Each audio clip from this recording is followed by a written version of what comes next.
Bonjour, donc nouvelle vidéo consacrée au système d'information géographique et au logiciel QGIS en particulier.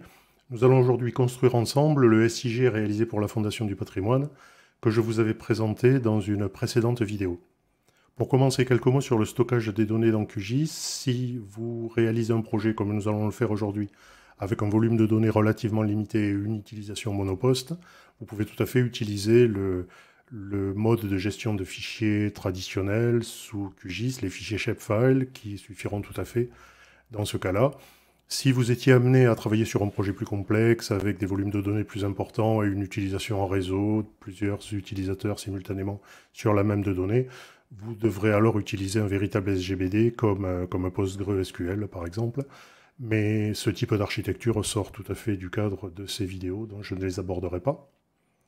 Alors si vous avez regardé la vidéo de présentation, vous aurez vu que la plupart des données que l'on utilise dans ce projet sont en fait des données publiques, que ce soit les entités administratives françaises, les départements, les communes, ou même les zones patrimoniales, comme les sites patrimoniaux remarquables, les sites classés, etc. Et donc toutes ces entités, nous n'allons pas en dessiner manuellement le contour, mais nous allons tâcher de les obtenir sur le web. Alors c'est souvent une activité qui prend du temps, cette recherche de données, mais bon, je l'ai déjà faite. Et donc en particulier pour les zones administratives, nous allons utiliser ce site, datagouv.fr. C'est un site institutionnel français. Il est préférable d'utiliser ce type de site si on veut espérer avoir des données relativement fiables. Donc si je fais une recherche, alors les ressources mises à votre disposition sont très importantes, mais vous avez un petit moteur de recherche. Voilà, alors je vais directement aller à la couche qui m'intéresse parce que je la connais. Voilà, c'est le découpage administratif communal français issu d'OpenStreetMap. Donc je propose d'utiliser cette couche. Voilà donc quelques informations sur la couche et ici les fichiers que vous pouvez télécharger. Donc vous voyez, on est bien au format shapefile, donc un format de fichier qui va directement être intégrable dans QGIS. Bon, le seul fichier disponible, c'est celui de 2022. Voilà, alors je l'ai déjà téléchargé, donc je ne vais pas le faire à nouveau. Vous pouvez télécharger les différents fichiers de la couche sous la forme d'un fichier archive zip. Voilà, et vous pouvez faire la même chose pour les départements. Alors, pour préparer la création du SIG dans QGIS, nous allons créer quelques dossiers. Un dossier pour le projet, donc SIG FDP, Fondation du patrimoine, par exemple. Et dans ce projet, nous allons pour le moment créer deux répertoires qui correspondent aux deux couches que nous venons d'importer, dont un répertoire pour les départements et un autre pour les communes.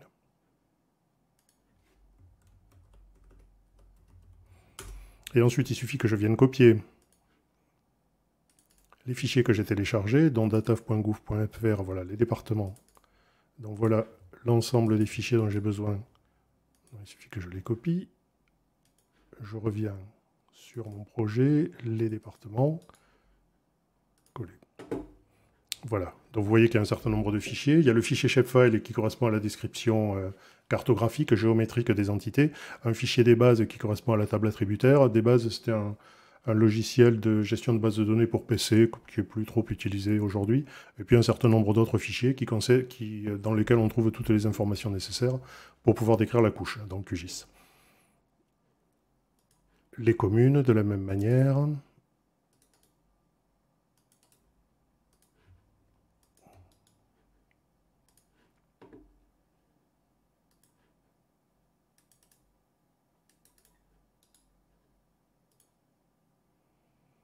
Voilà, donc mes fichiers sont prêts. Maintenant, il suffit dans QGIS de créer un nouveau projet.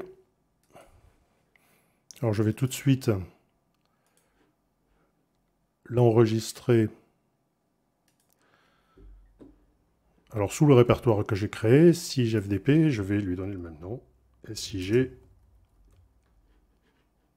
FDP. Enregistré. Alors pour le moment, mon fichier est vide, mais je peux immédiatement déclarer les deux couches que je viens d'importer. Donc pour ça, alors c'est pas créer une couche, puisque la couche, nous l'avons déjà, nous avons tous les fichiers, nous allons l'ajouter. Alors ce sont deux couches vecteurs de type polygone, les départements et les communes. Et il suffit ici de... Alors nous sommes au bon endroit. Département, et c'est le fichier shapefile qu'il faut sélectionner. Ajouter la couche, fermer. Voilà ma couche des départements. Alors vous voyez que nous avons tous les départements de métropole et également les départements ultramarins. Bon, ce projet, je l'avais créé pour la délégation Occitanie-Pyrénées de la Fondation du patrimoine, qui gère les départements qui correspondent à l'ancienne région Midi-Pyrénées. Donc, pour alléger mon SIG, je vais supprimer toutes les données dont je n'ai pas besoin. Donc, pour cela, je vous le montre rapidement pour quelques entités sur la couche département. Il faut placer la couche donc département ici en mode édition. La suppression, c'est une édition. Et grâce à ce bouton qui est ici, vous allez pouvoir sélectionner un certain nombre d'entités et vous pouvez les supprimer. Donc ici, il y a celle-ci aussi que l'on peut supprimer, dont je n'ai pas besoin. Voilà, si je recadre sur la couche maintenant, voilà, je n'ai plus que la métropole. Voilà, je vais supprimer la Corse, par exemple, dont je n'ai pas besoin. Et puis, alors je vous montre simplement comment on peut supprimer, voilà, tous les départements du Nord. Je sais que j'en aurai pas besoin, donc je les supprime, bon, etc. Ensuite, l'opération est un peu fastidieuse si je ne veux conserver que les départements de la région Midi-Pyrénées. Et ensuite, j'ai exactement la même manipulation à faire pour les communes. Donc, je vous propose de le faire en back-office, si vous voulez, et de revenir vers vous une fois que ce sera fait. Voilà, donc les deux couches des communes et départements sont maintenant intégrées. J'ai supprimé toutes les entités qui sont à l'extérieur de l'ancienne région Midi-Pyrénées pour alléger mon SIG. Vous vous souvenez, si vous avez regardé la vidéo que j'ai faite sur les projections cartographiques, que si l'on utilise les services cartographiques du web comme Google Maps ou OpenStreetMap, et que l'on souhaite ne pas déformer les cartes qui sont proposées par ces services, il faut utiliser le même code de projection que ces services. C'est ce que nous allons faire ici. Et tous ces services cartes du web, ils utilisent la même projection, qui est la projection Pseudo Mercator, qu'on appelle aussi Web Mercator ou Google Mercator. Et donc, c'est la projection que je vais configurer mon projet pour qu'il utilise cette projection-là. Donc, dans la fenêtre de propriété du projet, voilà, je choisis Pseudo Mercator. Appliquer, vous voyez que ça déforme un peu le contour de mes départements. Maintenant, nous allons faire un peu de mise en forme. Je vais commencer par les départements. Dans la couche propriété de la couche département, alors pas de remplissage. Un trait, voilà, 35, 35, 35, très bien. Je vais en augmenter un peu l'épaisseur. Voilà, pour les couleurs et les traits. Je vais créer des étiquettes sur cette couche. Donc pas d'étiquette, étiquette simple. Alors le champ de base de données que j'utilise pour mes étiquettes, bon, c'est le nom, c'est d'ailleurs ce que QGIS vous propose par défaut. Ensuite, je vais prendre plutôt une police Times New Roman. Voilà, taille 18. Et je vais en modifier la couleur.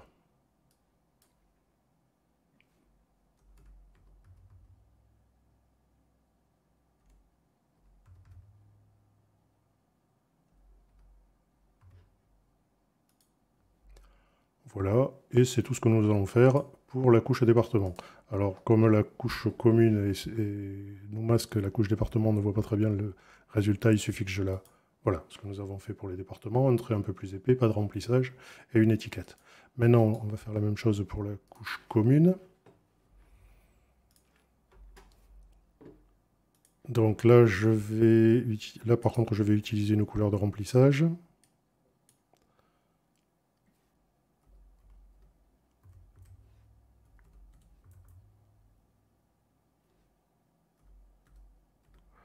Voilà, par exemple.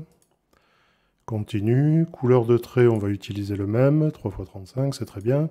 0,26 comme épaisseur de trait, c'est parfait. Et par contre, ce que je veux rajouter ici, c'est une certaine opacité.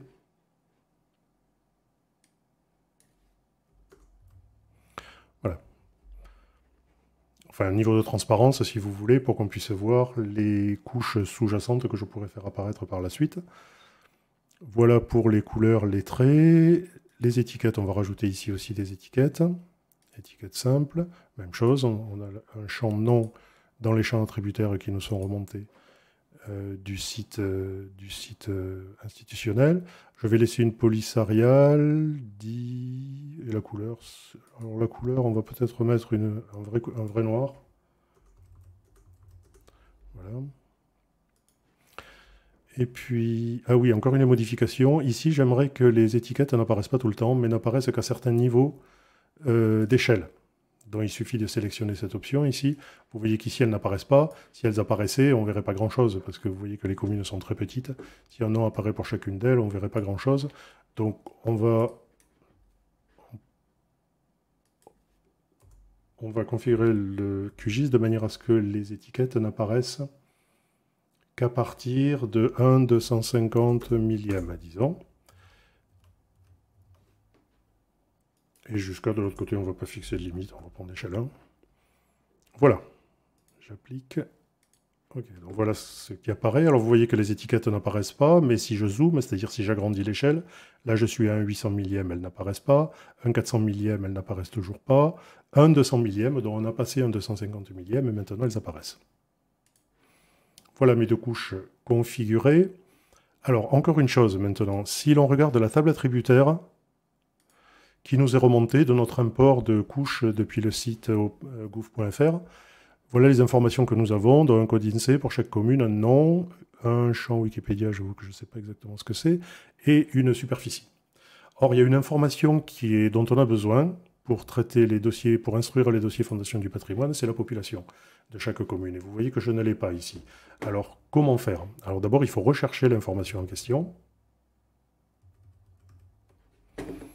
Voilà, donc, alors j'avais déjà fait une recherche, et sur le site de l'INSEE, vous pouvez trouver voilà, ce fichier, que vous pouvez télécharger ici au format, nous on va le télécharger au format Excel, dans lequel vous avez la population de toutes les communes, mais aussi les populations des départements. Enfin, il y a beaucoup d'informations, mais il y a notamment celles dont nous avons besoin. Voilà, alors ce fichier, je l'ai déjà téléchargé. Fichier téléchargé, INSEE, le voici. Alors, on va y apporter quelques modifications. Vous voyez, les communes sont ici. Voilà. Donc, on va le simplifier, ne garder que les informations utiles. Dans les régions, je n'en ai pas besoin. Les départements non plus. Etc. Voilà. Et puis ici, il y a même les lignes d'en-tête dont nous n'avons pas besoin non plus. Alors, la seule région que nous allons conserver, c'est la région Occitanie, c'est-à-dire 76. Le nom de la région, je n'en ai pas besoin. Et les codes arrondissement et canton, non plus. Voilà. Alors, si maintenant on veut ne conserver que les lignes de la région 76, pour ça, le plus simple, c'est de mettre en place un filtre. Et d'afficher toutes les régions, sauf l'Occitanie, la région 76. Et ensuite, il suffit simplement de supprimer toutes les lignes visibles, puisque quand vous faites ça, je vais même supprimer cette... Voilà. Et maintenant, si je supprime le filtre, voilà, je n'ai plus que les communes de la région 76. À ce stade, je vais enregistrer mon fichier, parce que je ne voudrais pas perdre les informations que j'ai. Alors, je vais l'enregistrer sous le... Voilà, sous mon SIG. Je vais appeler ce fichier Excel commune et je vais l'enregistrer au format Excel le plus récent. Commune enregistrée. Voilà. Très bien. Donc à ce stade, j'ai pratiquement terminé. Alors, vous avez peut-être vu que dans la table attributaire qui était remontée de notre import, sur la couche commune, nous avions le code INSEE. C'est sur ce code que nous allons faire le rapprochement entre les deux sources de données. Le code INSEE, vous voyez, je ne l'ai pas ici, mais c'est assez facile de le faire apparaître. Il suffit de le calculer comme étant le code département concaténé avec le code commune. Voilà, et ensuite de déployer ma formule sur l'ensemble du tableau. Alors ensuite, bon, plutôt que de... J'aimerais conserver juste l'information en valeur, donc je sélectionne